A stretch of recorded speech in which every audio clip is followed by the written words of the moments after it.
Hi, everyone. Today we are going to be talking about the Patricia L. Harman Golden Quill Award. Today I am joined by Phil, so I'm going to kick it right over to you, Phil. Tell us who you are, what you do, and what year you won this wonderful award. Hi, my name is Phil Rosebrook. I'm a partner with Business Mentors. We're a consulting company in the restoration industry. However, I started in restoration in 1988, so been a long time. I was surprised with the Golden Quill Award. It was an article I wrote in 2005. Seems like a lifetime ago.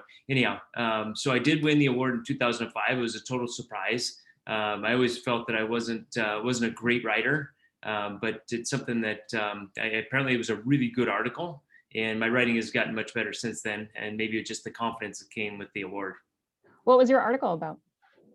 So it was called "It's Obvious, Isn't It?" And so here was the inspiration. I was in church on Sunday, and Father Tom asked everyone to close their eyes and point to the north. And so I'm pointing confidently this direction, and he he says, "Okay, now open up your eyes." And I was so confident in where I was, which was north, because there's a freeway running north to south from Mexico to Canada, and it's right outside the door of the church. And so I'm pointing that direction. Turns out everybody else is pointing there and there and there. They're pointing all around. And I thought, how silly. And then so he pulls out the compass, and as I'm pointing this direction, he says, due north is this way. And I thought, well, that's really fascinating. And then I thought about it for a moment. I-5 took a east-west turn before it went back north and south again. And so to me, it was obvious where north was, but I was wrong. And so the inspiration was in organizations and in business, we always think we know what the company's doing, where we're going, how we're doing, what's happening in a company. And we can be so confident that, and yet at the same time, most people in a company maybe don't know. And so we make a lot of assumptions in how we run our organization or how we manage the people in our organization. And so I call it, it's obvious, isn't it? Because, frankly, maybe we think we know, but we don't know.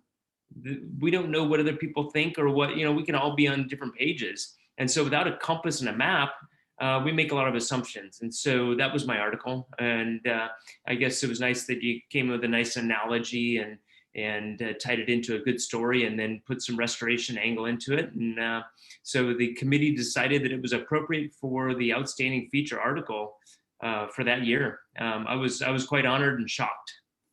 That's amazing. So as you mentioned, it's a surprise. So tell us what it was like to get your name called and to walk up onto that stage in front of all those people, all your peers. How did it feel? Well, so Kelly, I think when I walked in the room and the awards were coming up, and I thought, hey, you know what? I've submitted articles.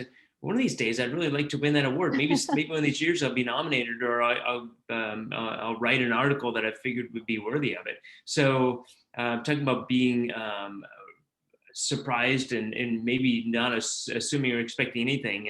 And so it was interesting because this time, so 2005, I've been in the industry for about 18 to 20 years. I've been in the industry for a while, but I still, what I would consider the giants of the industry were sitting in the audience. And so I felt, I don't know if I didn't feel worthy. I was very surprised, and at the same time, really honored. And I think the coolest thing, so at that point, I'd been working with my father in restoration for about 20 something. I got to do my math here in my head, but it'd been around 20 years.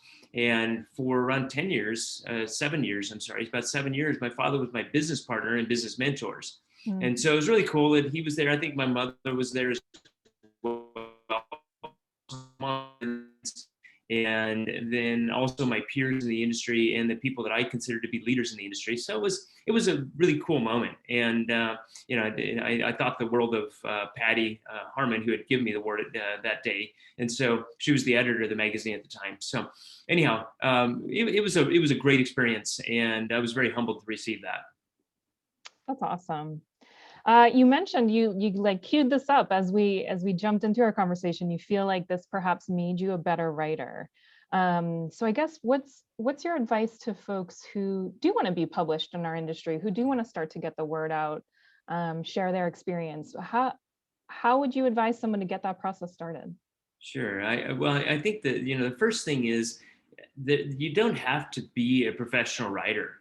You just have to be somebody with a good idea and be able to clarify and put the points out there. There's a group of people. There's editors for the magazine. There's a peer review committee. There's people who look through the articles not to be critical, but to help and say, okay, first of all, does this make sense? How does it fit? Maybe we should change a couple things, and then they'll give it back to you and say, here's some things to make some changes to make in your article. But at the same time, it doesn't have to be complicated. It doesn't have to be a professionally written article. These are the cool thing is this magazine is written by restorers who have ideas on how to make better restoration companies or to define better restoration processes. And so if you have a good idea, put it in a newsletter type form and create an outline. And if you forward that on to the appropriate people, they might look and say, hey, or even just here's my 5-page or 5-sentence summary of what I might write an article on. What do you think? And you're going to get a lot of feedback. And I think that anytime in restoration, now the cool thing about the online world, it's not like we have a limit of 70 or 35 or 33 pages. You now have a limit of however many articles you want to put online. And so whether it goes online or it goes in an actual magazine, there's plenty of space or venues for good articles that have to do with operating a restoration company. And who knows better about this than restorers who are sitting in those seats and doing the work. So don't think you have to be a professional writer to write an article. Write an article and they get you a lot of confidence, and maybe you can use it in your business for promotion or publicity or for your own benefit, or just maybe it makes you a little more confident in what you do. I love that. Yeah, the hardest part is starting, right? 20 seconds of courage, right? It's a little longer than that, but yeah. So tell me what the Patricia L. Harman Golden Quill represents to you. What does the award mean to you? Well, I guess the first thing is Patty Harman was the editor for so many years, and ever since they renamed it Patricia L. Harman, I actually would like to try to find or write an article to submit that would. I created an article I had posted a different one, so it was a mix up in articles, and it would have been worthy of another award. It was a really, really good article, probably one of the better ones I've written. And so maybe I'm still chasing after that elusive Patty Harman Award because she is such an amazing person, and that would be, it would look really nice on my shelf next to the other one. But what does it do? It just means that it gives you credibility and gives you confidence, and it feels like you maybe help somebody making their business a little better, or maybe it's you help somebody make a process a little better. So the award says there's some really good articles every year that are submitted and considered for this.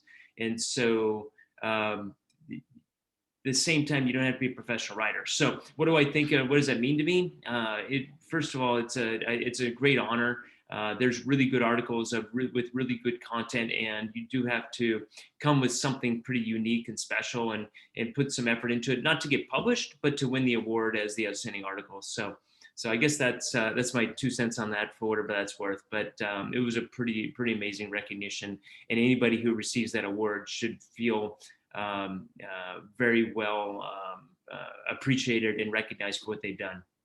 And it should be just the beginning of their writing career, right? Exactly, yes. Wonderful. Well, thank you for your time. And here's fingers crossed for you to get that Patricia L. Harman Golden Quill. Yes, well, thank you. I have to keep submitting, don't I? You do. Well, and get ready because the next RIA annual event is coming up this June in Kissimmee, Florida. So we'll see you there. Yes, looking forward to the event and just seeing everybody